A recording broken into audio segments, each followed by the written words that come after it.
The Game of Thrones stars are finally able to speak out about how this blockbuster fantasy series came to a close. And while some are happy with their endings, others, particularly the Mother of Dragons, seem to be less than thrilled.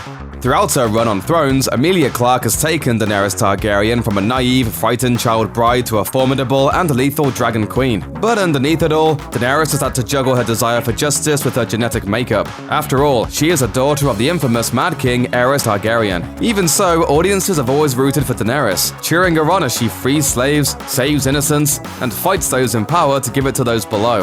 Until the end of Season 8.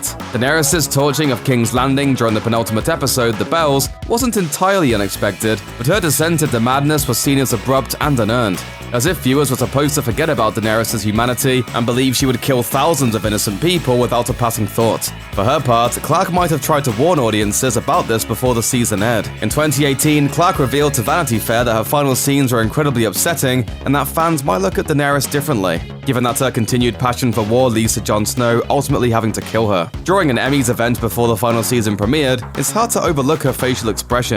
Best season ever!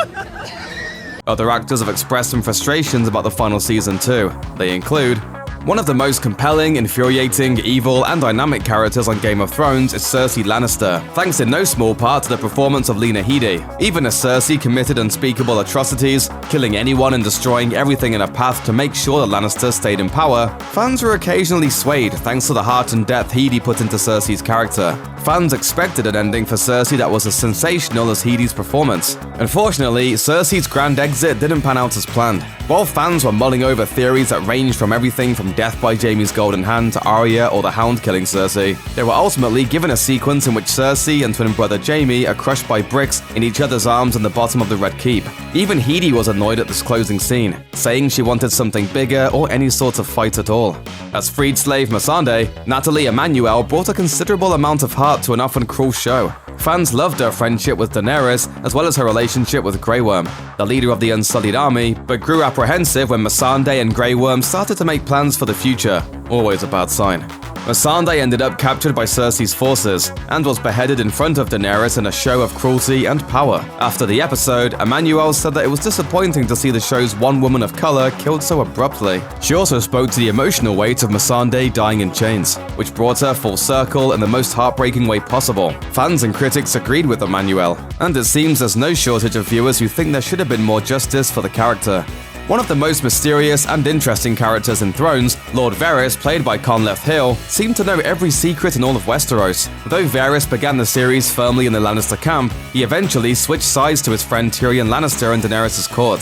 Having known Daenerys' dangerous father, he remained cautious. After Missandei's execution, he concocted a plan to tell the Seven Kingdoms about the true heir to the throne, Jon Snow, only to be found out and burned alive at Daenerys' order. After Varys' death, he told Entertainment Weekly that he was upset by the last couple of seasons. He was disappointed that the showrunners couldn't devise a final meeting between Varys and Littlefinger, considering that the two characters often work together to pull the strings. He added that he wasn't sure the series successfully moved past author George R.R. Martin's source material. Are you all happy with the way with the outcome of the show?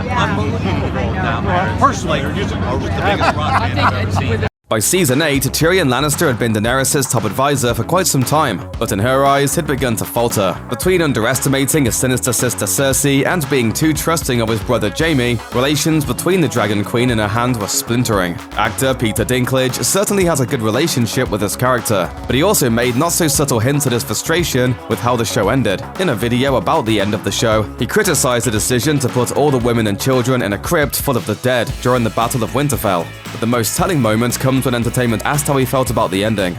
There are no better writers in television than Dan Weiss and David Benioff. You people are in for it. Some fans described the interview as a, quote, hostage video. Check out one of our newest videos right here. Plus, even more Looper videos about Game of Thrones are coming soon. Subscribe to our YouTube channel and hit the bell so you don't miss a single one.